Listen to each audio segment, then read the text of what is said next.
তোমায় আমি দেখেছিলাম বলে তুমি আমার পদ্ম পাতা হলে।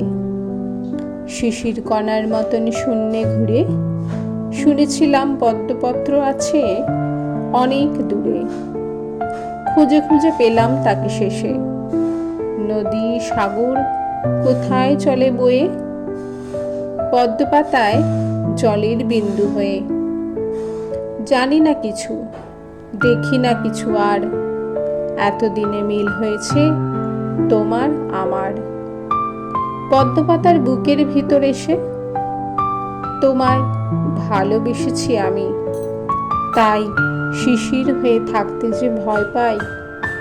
তোমার কোলে জলের বিন্দু পেতে চাই যে তোমার মধ্যে মিশে যেতে, শরীর যেমন মনের সঙ্গে মেশে। জানি আমি তুমি রবে, আমার হবে ক্ষয়। পদ্মপাতা একটি শুধু জলের বিন্দু নয়, এই আছে নেই, এই আছে নেই জীবন চঞ্চল। তা তাকাতেই ফুরিয়ে যায় রে পদ্মপাতার জল। বুঝেছি আমি তোমায় ভালোবেসে।